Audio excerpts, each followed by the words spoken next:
Boy, we've come a long way. You know, in the old days, there were no lights, no heat, no creature comforts. Just creatures. Everyone comfy? No, sir. Not at all. Nowadays, you just plug everything into your car. You got lights, heat. We are out of pesto. I'll make a run. Hey, everybody comfy? No. Okie doke. 우리 시대 가장 진화한 전기차, 양방향 충전에 완전히 새로운 현대 아이오닉 5.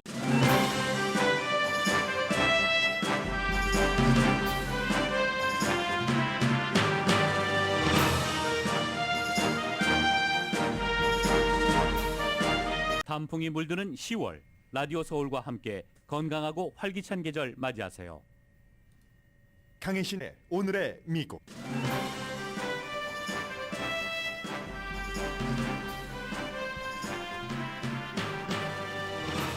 (30년) 고정 모기지 이자율이 21년 만에 최고인 7.16%입니다. 모기지 은행가 협회는 2024년 주택 구매는 3%, 재융자는 24% 감소할 것으로 예상했습니다.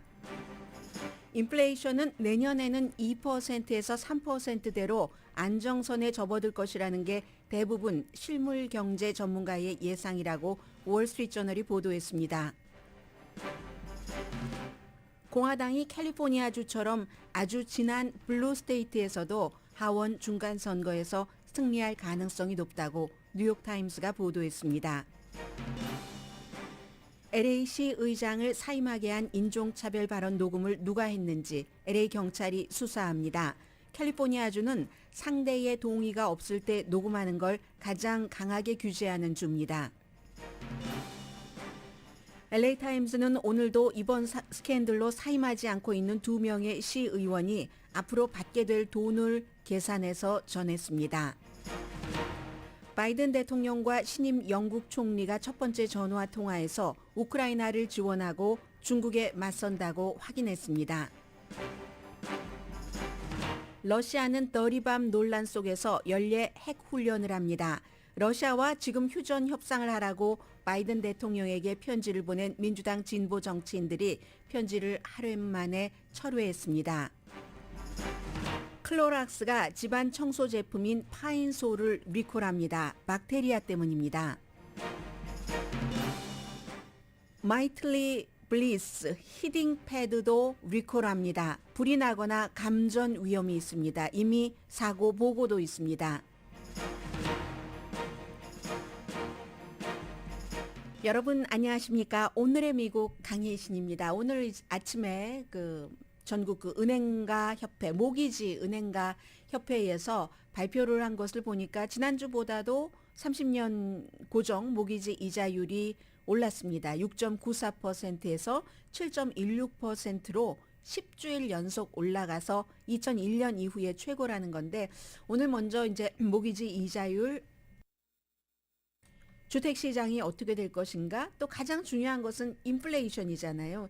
일반인들이 실제적으로 느끼는 인플레이션이 있고 사실은 좀 거시적인 인플레이션을 정확하게 측정하기가 의외로 어렵다. 이게 그 월스트리트저널의 보도거든요. 그런데 어쨌든 모든 지금 경제 정책이나 투자 심리나 그로 인한 그 메인스트리트에 미치는 소비 심리 영향 같은 것이 인플레이션에서 나오기 때문에, 그래서 결론은 지금 뭐 모기지 이자율이 올라가고 집값이 떨어지고 인플레이션이 언제 안정적이 된다고 하는 거잖아요. 오늘 맨 앞부분에 이 같은 내용을 전해드리겠습니다. 주택값도 뭐 사실 모기지 이자율이 올라가니까 지금 로스앤젤레스조차도 값이 내려가서 이제는 팬데믹 때 너무너무 차올랐었던 거품이 막 부글부글 끓었던 그 거품은 이제 좀 깎여나가는, 심지어 비싼 집값도 내려가는 그 정도이긴 합니다. 그런데 당장 바이어들이 집을 사야지 하고 생각을 했었던 사람들이 쉽게 어퍼를 할 수 있는 그 정도는 아닙니다. 모기지 신청도 당연히 1997년 이후에 가장 슬로우하다. 그런데 이 경제 뉴스를 보면은요, 어떤 매체이냐에 따라서 블룸버그냐, 뭐 경제를 많이 다루잖아요. CNBC냐, 월스트리트저널이냐, 아니면 더 힐이냐, 이런 매체에 따라서 약간의 그 측정하는 그 비율이 다르기는 합니다. 어쨌든 모기지 신청은 더 힐은 1997년 이후 가장 슬로우하다. 그리고 변동이자율 신청도 조금 줄어들었다고 하거든요. 전체적으로 모기지 신청을 100%라고 할 때 아니 이런 때 변동이자율을 하는 게 나을 수도 있죠. 왜냐하면 내년쯤이 되면은 내려간다고 예상들을 하기 때문에 전체 융자 신청의 12.7%가 현재 변동이자율로 신청을 하는 사람들이랍니다. 기본적으로 집값을 조금 보면 6월 달에서 8월 달 두 달의 기간이 있었죠. 두 달 사이에 전국적으로 평균 집값이 2.4% 내려갔습니다. 여기에는 캘리포니아 주택값도 내려간 것 해당됩니다. 그런데 제가 지금 2.4%라고 말씀을 드렸는데 S&P 그 쉴러, 그 케이스 쉴러 인덱스에 따르면 2.6% 정도 조금 더 내려갔다 하는 건 나오고요. 2.4%건 2.6%건 그 퍼센테이지는 지역마다 조금 다를 수도 있고 하기 때문에 추세 그 그래프 그림에 올라가고 내려가고가 중요한데 두 달 동안에 2.4%나 2.6% 정도가 내려갔다고 하는 것은 두 달의 기준으로는 역사상 가장 큰 폭의 감소랍니다. 그러면 6월 달, 7월 달, 8월 달이 있잖아요. 그 중간에 껴있는 7월 달은 역사상 두 번째로 집값이 많이 내려간 그런 곳이라고 하거든요. 그래도 현재 지난 6개월 전보다 비교를 하면은 전체적으로 평균 4.8% 비싸고요. 1년 전에 비해서는 13.1% 비싸고 팬데믹이 시작되고 나서 엄청나게 많은 사람들이 재택근무 등을 하면서 이사를 갔습니다. 그때에 비해서는 아직도 별로 많이 내려가지도 않았어요. 이렇게 보면은 42.2% 올랐습니다. 그러니까 조금 집값이 이제 내려가기 시작하는 단계잖아요. 시작하는 단계인데 얼마나 많이 올랐으면 한 45% 정도, 거의 반, 50%, 반보다도 더 올라갔었던 그런 지역도 많은데 이제 내려가기 시작하는 시점이라고 하고요. 모기지 뱅커 협회에서는 모기지 은행가 협회에서는 2023년 내년에 모기지 이자율이 내려가기 시작할 것으로 예상합니다. 이것은 곧 다음 주에 있을 연방준비제도의 이제 공개시장위원회 결과 다음 주는 일단은 0.75%라고 생각은 하고 있지만 그 뒤부터는 조금 이자율이 내려간다고 전국 그 모기지 그 뱅커 협회에서는 보고 있는 거죠. 그러니까 내년에 모기지 이자율이 내려가서 모기지 뱅커 협회가 예상하기는 내년 말이 되면은 그 모기지 이자율이 30년 고정이 한 5.4% 되지 않을까 예상을 하거든요. 그럼 지금 7.16%에서 5.4%로 내려가면은 상당히 내려가는 편이잖아요. 이렇게 경제와 주택 시장이 약해지기는 하는데 이게 의도한 겁니다. 인플레이션에 포커스를 두고 연방준비제도가 계속 이자율을 올리기 때문에 그래서 주택 구매는 내년에 지금 전국 모기지 은행가 협회에서는 3% 정도 줄어들 것이다 라고 예상을 하고 있고 재융자는 내년에는 24%나 줄어들 것이다 라고 예상들을 하고 있습니다. 그래서 이제 비싼 주택도 내려가기 시작을 해서 아직도 물론 말씀드린 것처럼 비싸기는 팬데믹 이전과 비교를 하면 비싸기는 마찬가지입니다. 그런데도요 지금 생각을 해보시면 만약에 중간주택을 여러분들께서 9월 달에 구입을 하셨다면 6월 달 집값이 내려가기 시작한 그것을 적용받지 못한 6월 달에 비해서 많이 비싸지 조금 내려가기는 했지만 그래서 그때는 중간주택값이 45만 달러였는데 6월 달 내려가기 시작하기 직전에 그런데 이제 지금 내려가서 미국 전체적으로 중간주택값이 42만 7천 달러라고 할 때 만약에 20%를 다운페이를 하고 30년 고정 모기지 융자를 받으셨다면 이자율을 이제 그렇게 해서 그러면 한 달 그 페이먼트가 집값은 45만 달러에서 42만 7천 달러로 내려갔는데도 페이먼트는 거의 10%가 올라갑니다. 이렇게 저렇게 계산하면 그래서 한 달에 2,260달러가 42만 7천 달러 20% 다운 페이먼트 하고 나머지에 대해서 페이먼트를 내시는 게 되겠습니다. 10월 달에도 모기지 이자율은 올라가서 당연히 이제 더 조금은 더 올라갈 것으로 보이고 그러면은 이제 캐시 주고 집 사시는 분들 계시잖아요. 그런 분들은 이제 생각을 달리 해보시겠죠. 왜냐하면 뭐 42만 7천 달러 캐시를 주고 집을 산다면 머니마켓 펀드 이자율이 한 3% 정도 되니까 1년에 13,000달러는 된다는 거거든요. 그걸 그냥 이렇게 하고 집을 산다는 얘기가 되니까 이렇게 모든 것들이 다 이렇게 연결이 돼 있습니다. 집값을 가장 많이 내려가게 한 곳은 샌프란시스코와 시애틀. 딱 생각해 볼 때도 테크놀로지 회사가 많은 곳이구나. 테크놀로지 그쪽이 요즘 주식시장도 많이 내려갔지. 이렇게 딱 연관을 시켜보시면 될 것이고요. 그럼에도 불구하고 아직도 여러 가지 경제적인 환경이 연방준비제도가 원하는 만큼이 되지 않고 있습니다. 인플레이션이 무엇이고 과연 우리가 지금 말하고 있는 인플레이션이 뭐 8%가 넘는데 이것이 맞는가 하는 것에 대해서 월스트리트저널이 앞에 좀 긴 설명을 하고 저는 좀 짧게 줄이겠지만 내년의 인플레이션은 어떻게 될 것인가 전문가들을 각기 다른 전문가들의 예상을 오늘 그 월스트리트저널 신문에 실었습니다. 의외로 답하기가 어렵다. 월스트리트저널이 답하기 어렵다면 정말 어려운 거죠. 왜냐하면 인플레이션이라는 게 미시적인 분석이 있고 거시적인 분석이 있고 해서 어떻게 비유하냐면 좀 거시적인 여러 가지로 상황을 볼 때의 그 분석과 미시적인 지금 당장 내가 느끼는 것 이것을 기후와 날씨로 그렇게 그 비유를 했습니다. 기후하면은 우리가 좀 어떻게 될 것 같고 그런 것 같은 좀 큰 예상을 하거나 기대를 하는 것이고 그리고 날씨하면은 오늘 당장 로스앤젤레스가 조금 추워졌으니까 저도 목에다가 스카프도 하고 따뜻하게 옷을 입고 왔잖아요. 속에 스웨터도.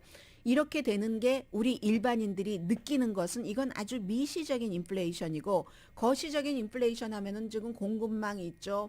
또 팬데믹 아직 끝나지 않았죠. 반도체 그로 인한 것 또 그 러시아가 우크라이나를 침공한 모든 것들을 다 계산을 해야지 되기 때문에 굉장히 어렵다는 겁니다. 실제 진정한 인플레이션이 8%야? 아니지. 왜냐하면 물건값이 오르는데 여러 가지 이유가 있기 때문에 오르는 것이니까 꼭 딱 수요와 공급에만 따라서 그러는 것도 아니니까 이게 어렵다. 그 외부로부터 오는 충격에 의한 물건값 인상 이걸 다 제외하고는 과연 얼마나 될 것인가 이게 힘들다는 거예요. 해서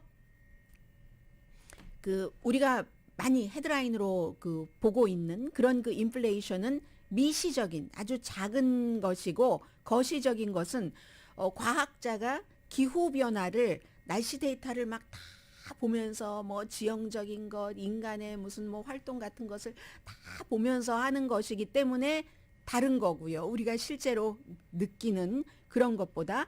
그래서 과학자는 그렇게 큰 데이터로 구분을 하고 경제학자와 연방준비제도는 시끄러운 뭐 얼마 뭐 빵값이 얼마 올랐어 뭐가 얼마 올랐어 이런 헤드라인 넘버까지를 이제 그 다 거기에 그 안에 집어넣어야지 되잖아요. 그래서 어떤 때는 전통적으로 너무 변화 폭이 큰 그런 그 에너지 값이라든가 에너지 값 가운데서도 가솔린이라든가 아니면 식품 값은 빼고 변동이 너무 많으니까 그렇게 해서 핵심 인플레이션을 가지고 본다 하는데 이 핵심 인플레이션 안에도 셀폰 값이라든가 아니면 판매세 같은 것이 들어가기 때문에 이것만도 인플레이션을 정확하게 측정하기가 어렵다라고 본다는 겁니다. 그래서 이제 뭐 다른 9가지 요소를 보고 대체 인플레이션도 계산을 하기도 하고 하는데 어쨌든 이것조차도 예상을 하는 것이 상당히 어려워져서 최근에 많은 전문가들이 새로운 자동차 값이 내려갈 것이다 했는데 그게 내려가지 않았잖아요. 그런 것들이 있고 중고차 값은 그래도 뭐 떨어지기 시작했지만 주택 그 비용이 굉장히 중요한데 이 주택 값이 지금 내려가기 시작하고 아파트먼트 렌트비도요. 전국의 한 150군데 그 대도시의 가운데서 80군데는 9월 달에 내려갔다고 하거든요. 10년 만에 가장 큰 폭으로 렌트비가 9월 달에는 내려갔다 하는 것이 나오면 그러면 이거 뭐 괜찮은가? 이런 생각들을 한다는 겁니다. 그래서 JP 모건 체이스가 뭐 경제적인 예측 가장 많이 하죠. 9월 달에 지금 인플레이션이 8.2%잖아요. 내년 9월 달에는 1년 뒤에는 3.2%가 될 것으로 예상을 했습니다. 요즘 하도 나쁜 뉴스들이 많이 나오고 내년에는 훨씬 더 힘들어질 거야 하는데 정작 지금 그 전문가들은 실물 경제를 맡아서 직접 체감하는 사람들은 그렇게 예상을 한다는 거예요. 그러면 JP 모건 체이스가 아니라 또 다른 회사 UBS를 보면은 더 좋은데요. 내년 12월 달 정도가 되면 2% 정도 연방준비제도가 목표로 하는 그 정도가 될 것이다. 그리고 이제 인플레이션 관련 채권이라든가 파생 상품을 다루는 그런 주체들도 지금부터 1년 뒤에는 내년 10월 경에는 인플레이션이 2.9% 정도 될 것이다. 어느 정도는 그 안정될 수도 있다 하는 것을 많은 전문가들이 예상을 하고 있다는 겁니다. 원래는요. 인플레이션이 이렇게 큰 폭으로 막 올라가지 않을 때는 조금쯤 무시하고 지나가면 안정이 되는데 지금은 너무 숫자상으로 크니까 많은 것들이 한꺼번에 와서 기본적인 수요와 공급이 있고 전쟁이 있고 또 극단적인 날씨까지 있었잖아요. 공급망 문제, 팬데믹 문제 그런 것들이 있어서 이럴 때는 딱 그 사람들도 기업 그 회사를 운영하는 사람들도 너무 많이 오르니까 봉급 조정을 할 수밖에 없다는 거예요. 봉급 조정을 하면 그나마 그 또 돈이 조금 있으니까 물건을 사서 또 다시 물건값이 오르고 그런데 이러한 것들이 이제 점점 인플레이션이 줄어들면서 봉급도 크게 오르지 않는 걸 원하는 거예요. 지금 연준 같은데도 그렇게 하는 경우는 이제 내년 정도가 되면은 어느 정도 그 일자리라든가 아니면 봉급의 인상폭이라든가 전반적으로 조금 그 안정될 것이다. 특히 이제 임금 인상이 슬로우하게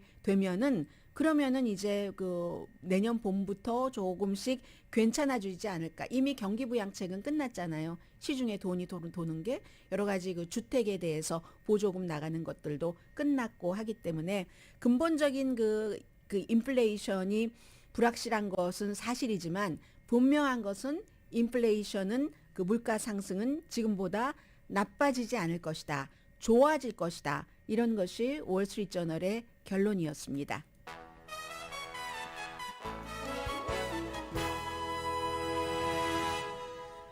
오늘의 미국은 유한양행 뉴오리진 건강식품과 유정란 배반엽 줄기세포 화장품 전문회사 셀리온, 이민법 가정법 전문 제인정 종합법률사무소, 프리미엄 고기 쌈밥 전문 레스토랑 쌈, 재래식으로 직접 만든 검정콩 생순두부 수라원 순두부, 한국 홈쇼핑 공동후원입니다.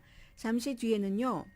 어제 아주 그 핫한 그 디베이트도 하나 있었는데 그것은 꼭 그 전국적으로 해당되는 게 아니니까 추세를 보는 면에서 조금 전해드리겠고요. 로스앤젤레스 주변 문제 그리고 시간이 나면 하나 제가 입 밖에 내지 않았습니다. 잠시 뒤에 전해드리겠습니다.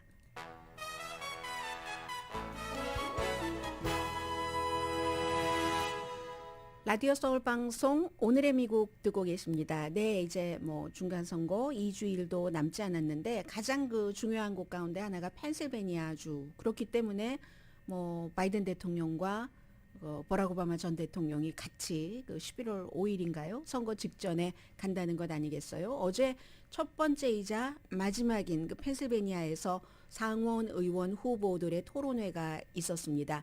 그리고 이건 또 왜 중요하냐면은 이 의석이 현재는 공화당 의석인데 공화당 의원이 은퇴하면서 사임하면서 그 자리를 민주당이 채우기에 가장 유리했었던 곳입니다. 그런데 어제 단 한 번의 후보 토론회에서 민주당 후보가 펜실베니아의 그 부지사가 5월 달에 그 뇌졸중을 일으켜서 지금도 이제 회복되고 있는 단계거든요. 그래서 이제 사회자가 질문을 물어보는데 질문에 대해서 그 답변을 하는 그런 그 답변의 내용이라든가 아니면 그 말에 약간의 그 어눌함 이런 것들이 있어서 어제 그 건강이 저래 가지고 되겠어?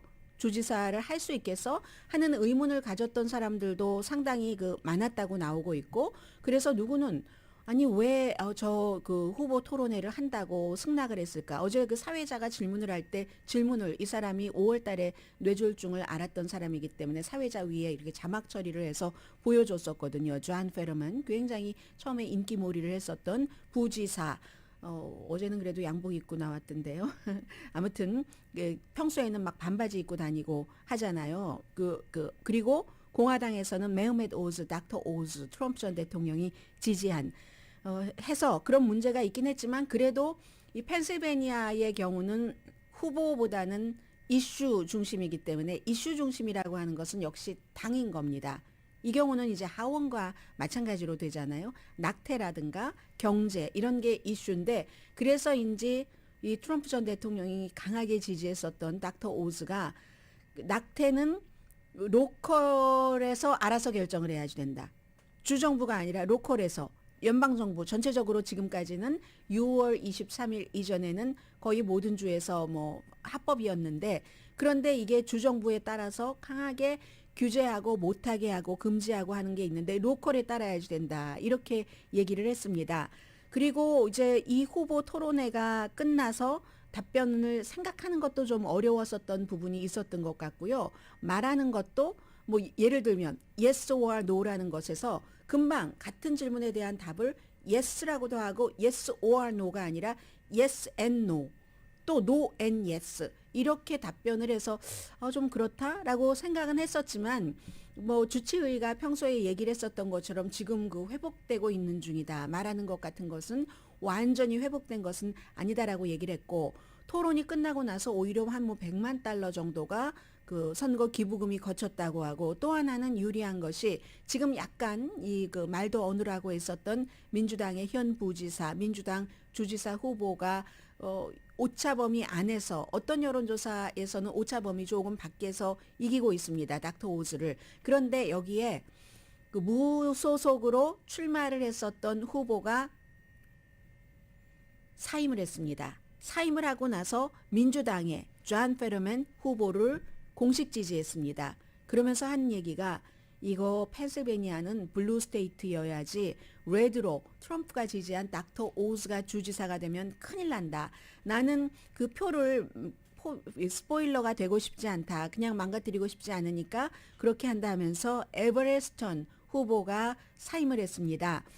이름을 써야지 되는 그런 그 후보였거든요. 그리고 지지율이 박스 TV에서 얼마 전에 조사한 바에 따르면 사임하고 민주당 후보를 지지한 후보에 대한 지지가 3%이기 때문에 그것도 이게 다 민주당 후보에게 간다고 볼 수는 없잖아요. 그렇지만 뭐 큰 표 차이가 있는 게 아니니까 도움은 되겠죠. 지금 그런 일이 있었고 뉴욕의 경우는 주지사 그 선거가 주목되는데 지금 이제 뉴욕에 뭐 당연히 민주당이고 주지사가 도전자 공화당보다 앞서가고는 있지만 그 앞서가는 폭이 줄어들고 있습니다. 이게 전국적으로 그 바이든 대통령에 대한 심판일 수도 있고 경제에 대한 심판일 수도 있고 해서 이제 이런 결과가 나오는 거고요. 이기기는 이기지만 격차가 줄어든다는 겁니다.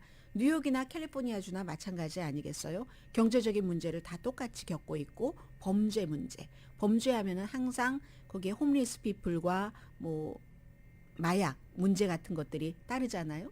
마약에 대해서 처벌한다 하는 것이 아무래도 민주당보다는 공화당이 처벌에 강하고 뭔가 사람들이 범죄 위협을 느낄 때는 법이 강하게 나를 보호해 줬으면 좋겠다 하는 생각을 갖고 있고 그런 것들이 이제 뉴욕의 주지사 선거에도 조금 반영이 되고요. 제일 중요한 것은 공화당의 뭐 상원보다도 특히 뭐 상원은 어느 정도 예상들이 이제 가능한 예상표가 이 며칠 사이에 나올 겁니다. 하원의 경우가 이것도 전국적인 흐름을 볼 수 있고 이 흐름은 꼭 중간선거에서 민주당이 하원 다수당을 뺏기느냐 뺏기지 않느냐 여기서 끝나는 게 아닙니다. 중간선거 이후에 하원을 어느 정도의 표 차이로 민주당이 공화당에게 뺏겼느냐에 따라서 이미 그 바이든 대통령의 네임덕이 시작이 될 수 있습니다. 뺏기더라도 작은 표 차이로 뺏겨야지 대통령이 그 일을 조금 할 수 있는 기회가 되거든요. 그런데 오늘 그 뉴욕타임스가 자세히 분석해서 아주 긴 내용으로 전한 뉴스를 보면은 심지어 아주 강하게 진한 파란색 민주당 주에서도 공화당 후보가 이길 수 있는 후보가 조금 있어 보인다 하는 얘기입니다. 그 파랗고 파란 주가 어느 주일까요? 당연히 제가 방송하고 있는 캘리포니아주, 그리고 뉴욕주, 또 엊그제 말씀드렸었죠. 오레곤주, 포틀랜드에서의 시위가 아주 치명적이었었던, 그리고 뭐 경찰국 기금 안 줘야지 돼 했었던 또 로드 아일랜드도요. 저쪽 동북부의 아주 작은 주이지만 지난 30년 동안 공화당이 그 주정부 차원에서 얼씬도 하지 못했던 곳입니다. 그런데 지금 공화당이 가능하다는 거잖아요. 그리고 캘리포니아주도 마찬가지죠. 케이티 포터 의원이, 미셸 스틸 의원이 그 지역구를 이번에 45직으로 바꿨죠. 케이트 포터와 같이 겨루고 싶지 않아서, 민주당의 현역 의원이고. 그런데 이렇게 잘 알려진 케이티 포터 의원도 지금 공화당에게 아주 그 맹공격을 당하고 있다는 거거든요. 이 지역이 바이든 대통령이 불과 2년 전에 11%포인트 차이로 트럼프 전 대통령을 눌렀습니다. 그런데 그 2년 사이에 뭐 범죄, 뭐 요즘은 오렌지 카운티에도 홈리스 피플들이 가끔 보이던데요. 뭐 이런 문제, 이민 등등의 이슈로 인해서 위험해지고 있던 것이고요. 그래서 현재는 435석 하원 전체 의석인데 435석이 항상 꽉 차지는 않죠. 이런저런 이유로 좀 비어있는 것이 몇 개 있고 해서 220석 현재 민주당이 갖고 있는 석입니다. 그리고 공화당이 212석, 435석이니까 과반수, 반 플러스 하나만 되면은 다수당이 되는 거잖아요. 그 숫자가 216석입니다. 지금 공화당이 212석이기 때문에 216, 아무튼 5석 더 가지면 되거든요. 공화당이 5석은 너끈히 갖는다는 거죠. 지금 딥한 블루 스테이트에서도 공화당이 막 그 밀고 들어오고 있기 때문에 20석이냐 30석이냐 더 빼앗기는 의석이 이렇게 지금 보고 있고요. 국가의 그 방향에 불만을 품고 있고, 그리고 불안하고, 그럴 때는 야당을 비난합니까? 여당을 비난합니까? 여당이죠. 여당에 대해서. 물론 그 여당이 모든 책임이 다 여당 책임은 아니겠죠. 심지어 경제 문제도 팬데믹이 있고 전쟁이 있고 다 있기는 있겠습니다만은, 그래도 그것은 이제 책임은 여당인 겁니다. 그럼 정치적인 운이 없는 거죠. 그런 외부의 문제 때문이라면. 그래서 또 하나는 이런 점도 있더군요. 뉴욕타임스가 딱 지적을 해주는데 정말 그러네 하고 했었던 이슈가 낙태 이슈.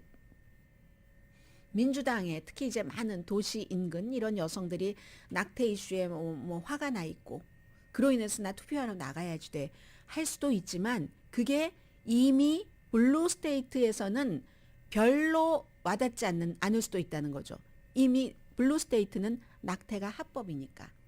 레드 스테이트에서 이 공화당 성향의 곳에서 낙태를 불법으로 했을 때 그게 영향을 미치는데, 그런데 또 사람들이 낙태냐 경제냐 하면은 공화당에서도 경제를 먼저 본다는 거죠. 해서 이 낙태 이슈가 블루 스테이트에는 별로 이득이 되지 않는다. 소용없는 이슈라고도 볼 수 있는 거죠. 그런데요. 인플레이션이 8%잖아요. 지금 9월 달에. 1년 전에 9월 달에 비해서 인플레이션, 물가 상승률이 8% 올랐다 하면은 사람이 이제 저 같은 사람이 1년 이제 매달 일하고 봉급을 받잖아요. 한 달 봉급이 날아간 겁니다. 그렇게 계산을 합니다. 전문가들은. 그러니까 이게 쫙 와닿는 거죠. 해서 공화당이 지금 어느 정도 의석을 가져가느냐 그 문제고요.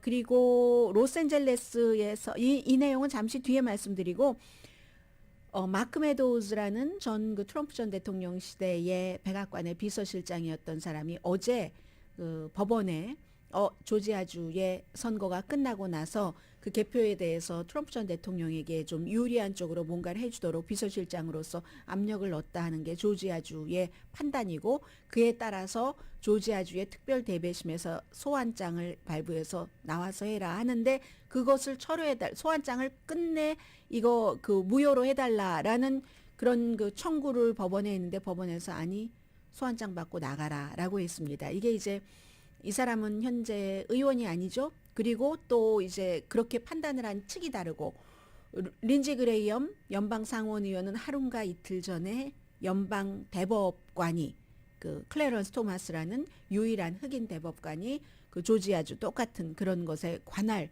그 특별 요청을 했었을 때 긴급 판결 요청을 했을 때 혼자 한 사람이 하는 거거든요. 린지 그레이엄은 일단 나가지 않도록 했는데 마크 메도우스는 뭐 지금 뭐 연방 상원의원도 아니고 대통령 비서실장도 아니고 나가라 하는 건 나왔습니다. 잠시 뒤에는 생활 뉴스와 함께 로스앤젤레스에서의 중요한 문제 전해드립니다.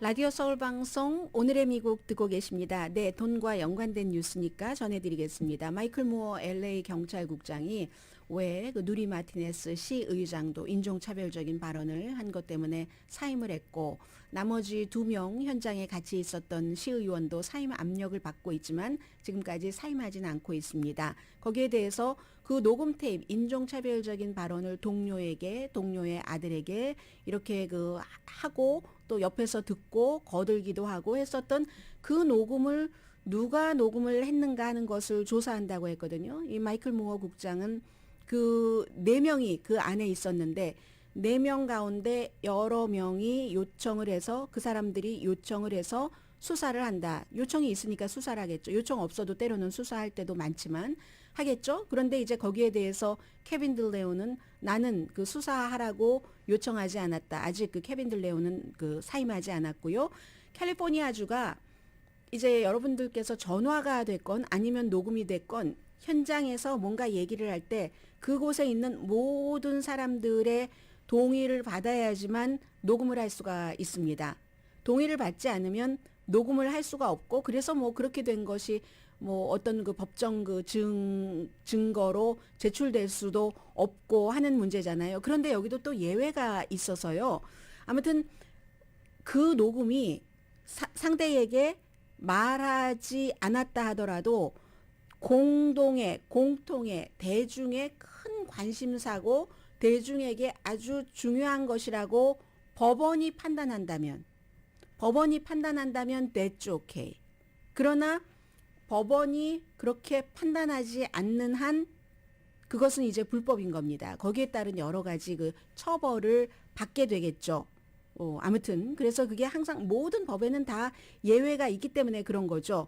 오디오 그 녹음에서 그 녹음된 사람이 사생활 보호 권리가 있으니까 녹음을 하지 못하도록 하잖아요. 그런데 그 사생활 그 권리보다 그것이 공개됐었을 때 보통 일반 사람들에게 훨씬 더 중대한 막대한 영향을 미친다면 예외 조항을 둔다는 겁니다. 그래서 이 케이스가 끝까지 일단은 LA 경찰국이 조사를 하지만 경찰국이 조사를 해서 어느 부서에 해당 부처에 이것을 넘겨서 또 법적 소송이 있다 할 때 그 결과가 어떻게 나올지는 그건 이제 재판부에서 판결을 하는 건데 아무튼 도청법에 대해서는 미국에서 캘리포니아주가 가장 그 강합니다. 상황에 따라서 경범이 될 수도 있고 중범이 될 수도 있고 아직 용의자는 없답니다. 다만 참석한 사람들이 4명이었잖아요. 노동협회의 회장과 그리고 누리 마티네스, 길 세디오, 또 그 케빈 들레온 시의원, 3사람 시의원, 한 사람 시의원이면서 한 사람은 시의장 그랬고요. 여기에 대해서 LA타임스는 계속 아직 사임하지 않은 사람 사임해라 모두인 겁니다. 돈을 계산을 했어요. 돈을 계산했는데 2021년 기준으로 LA 시의원 연봉이 21만 8천 달러에 1년에 뭐 은퇴 연금이 또 뭐 6만 6천 달러. 엄청 아무튼 많은 거예요. 거기에다 대고 자동차 또 음식비, 여행 비용 같은 거 다 많잖아요. 그래서 샌프란시스코나 뉴욕 다른 대도시보다 3만 5천 달러가 많답니다. 18만 3천 달러. 그런데요. 이 연방 의원이 연방 상원의원, 하원의원 똑같습니다. 지도부는 약간 더 많이 받지만 연봉이 17만 4천 달러거든요. 그러면 로스앤젤레스가 21만 8천 달러라는 거예요. 시의원이 더 많다는 얘기가 되잖아요.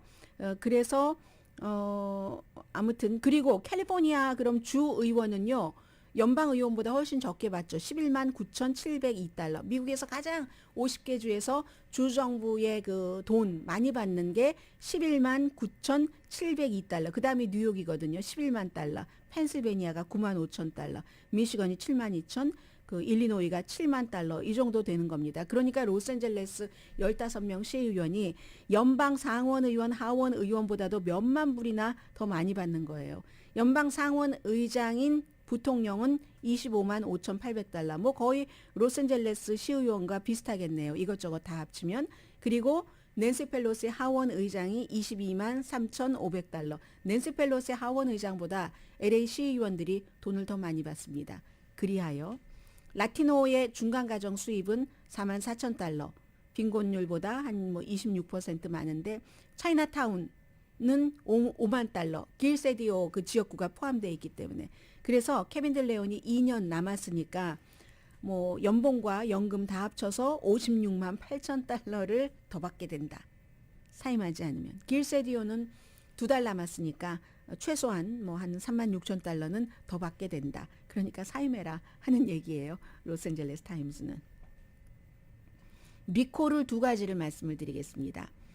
여러분들이 많이 쓰시는 거기 때문에 말씀드리는데요. 뭐 리콜 번호 이런 건 말씀 안 드리겠어요. 그냥 그것을 뭐 접수하시고 가게에 가져가셔서 교환을 하시거나 쓰지 마시라 하는 것. 왜냐하면 이 그 클로락스에서 나오는 파인솔 그 물이잖아요. 물인데 여러 깨끗하게 청소하는 여기에 발음도 못 하겠어요.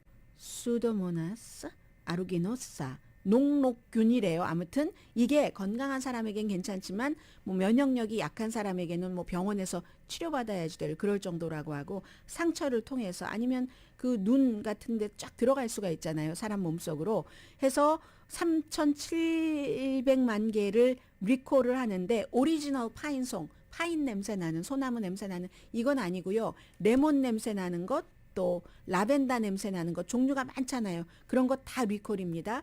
월마트, 뭐 홈디포, 아마존, 샘스, 달러트리 모든 곳에서 파는 것 다 리콜이니까 한 2달러 50센트 되니까 버리시던지 나중에 가져가서 교환하시든지. 또 한 가지는 가장 행복하고 좋다 하는 마이틀리 블리스라는 그런 이거 한국 분들 많이 쓰시는 그 히링 패드예요. 하늘색 여러분들 아시죠? 천 하늘색으로 덮여 있고 코드는 하얀색인 것. 이 마이틀리 우리가 보통 그 히링 패드 쓸 때 무슨 브랜드네임까지 알진 않는데 가장 평이한 겁니다. 가장 평이한 세제와 가장 평이한 히링 패드가 지금 리콜되는 거예요. 근데 이게 조금 더 그 파인솔보다 심각한 게요. 식품의약국이 55만 4,212개를 리콜하라고 명령을 내렸고 지난해 뭐 언제부터 올해 언제까지 제조된 거다. 이런 거 다 필요 없고요. 어쨌든 아마존과 월마트 온라인을 통해서 많이 판매가 됐는데 과열, 뭐 전기니까요. 불꽃 일어나고 다치신 분도 계시대요. 화상 입으신 분들, 또 다른 전기 문제. 31명은 가벼운 뭐 쇼크, 충격이죠. 뭐 화상을 입었다던가 발진, 뭐 어쨌든 자극을 받았다는 이런 분들이 많으시기 때문에 그 하늘색 일단 사용하지 마시고요. 플러그 뽑으시고 사진 찍고 이 그 마이틀리 그 블리스는 웹사이트에 사진 찍은 것 아마 올리시면은 그 환불을 해주겠죠. 쓰지 마시라 하는 뜻에서 이 하늘색 그 커버로 덮여 있는 히링 패드와 파인솔 오리지널 파인솔이 아닌 레몬 향기나 라벤더 향기가 나는 것 지금 전부 위험하니까 쓰지 마세요.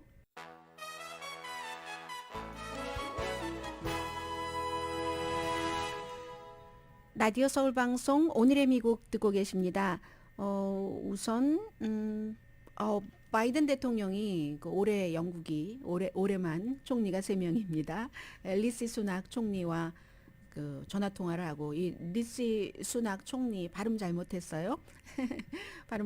바이든 대통령이 총리와 전화 통화를 하고 한 얘기는 우크라이나를 열렬히 지원하고 그리고 이제 중국이 일으킬 수 있는 그런 도전에 대해서 공동으로 대응한다 이렇게 얘기를 했거든요. 그런데 이제 바이든 대통령은 이 리시 수낙 총리 이전에 그 리스트러스 총리에 대해서는 결국은 세금 정책 때문에 물러났는데 그 세금 정책에 대해서 바이든 대통령도 비난을 했었습니다. 미국의 대통령이 다른 나라에 대해서 이렇게 얘기하는 일은 별로 없는 일이거든요. 드문 일이죠. 내정 간섭이라고 받을 수 있는 것이기 때문에. 그렇지만 지금 이제 미국도 인플레이션 그렇고 경제가 아주 위험한데 그런 상황에서 영국이 경제 정책을 잘못하면 그 여파가 또 미국까지 오니까 한 6개월 걸린다고 하잖아요. 영국이 경기 침체 당하고 미국까지 오려면. 그러니까 이제 한마디 했던 건데 그 이후에 당선된 그 리시 수낙 그 새로운 총리이기 때문에 아무튼 뭐 기분 분위기 조금 괜찮은 것 같고 그리고 미국을 지정학적으로나 아니면 경제 라이벌로 보면서 하는데도 중국에 대한 그 도전에 공동으로 대처를 하자 하니까 괜찮다는 거고 문제는 영국이 더 문제인 것 같아요. 당장 이제 내각을 꾸렸을 것 아니겠어요. 영국이 잘 돼야 세계도 잘 되고 미국도 잘 되고 하는데 도박을 또 하나 했습니다. 이 최연소 젊은 그 총리가 수엘라 브레이버맨이라는 원래 국토안보부 미국식으로 따지면 그 장관에서 안보 문제가 있어서 사임을 할 수밖에 없었거든요. 그런데 이번에 다시 그 사람을 뭐 사임하고 며칠 안 돼서 내무부 장관으로 했다 하는 것은 있고 그리고 러시아는 우크라이나가 재래식 무기와 그리고 이제 우라늄을 기반으로 한 다이너마이트와 우라늄을 기반으로 한 것을 너리밤을 만들고 있다라고 주장을 했고 우크라이나와 영국과 미국은 공동 성명을 통해서 아니다. 오히려 러시아가 수상해라고 하는 이 상황 속에서 러시아가 지금 연례 그 핵 관련 훈련을 하거든요. 당연히 이런 훈련을 할 때는 미국에 알려줘야지 되고 알려줬습니다. 그래서 지금 미국에서는 그 러시아의 움직임을 하나하나 다 보고 있고요. 백악관에 편지를 보낸 민주당의 젊은 의원들 지금 러시아와 휴전 협상을 해라 했더니 미국 국무부와 백악관에서 우크라이나가 원해야지 되는 것이고 러시아가 지금 민간 건물과 이런 곳을 이렇게 폭격을 하는데 휴전을 할 준비가 안 돼 있잖아라고 얘기를 했고 그리고 굉장히 그 의원들에게 비난이 쏟아졌습니다. 아니 이건 뭐야? 공화당의 케빈 맥카티 그 하원 그 원내대표가 다수당이 되면은 백지수표 우크라이나에 안 써준다고 하는 말과 똑같은 것 아니야?라고 하니까 그걸 철회를 했습니다. 몇 개월 전에 하려고 했었던 것을 우리 그 의원들이 확실하게 도장 찍어주지 않았는데 스태프들이 잘못 발표를 했다 이런 약간 조금 현명하지 않은 그런 대처를 해서 지금 이런 일들이 있고요. 어쨌든 지금 어수선한 그런 세계적인 분위기는 여전합니다. 오늘의 미국은 유한양행 뉴오리진 건강식품과 유정란 배반엽 줄기세포 화장품 전문회사 셀리온, 이민법 가정법 전문 제인정 종합법률사무소, 프리미엄 고기 쌈밥 전문 레스토랑 쌈, 재래식으로 직접 만드는 검정콩 생순두부 수라원 순두부, 한국 홈쇼핑 공동폰이었습니다. 10시에 좋은 아침 좋은 하루 방송됩니다.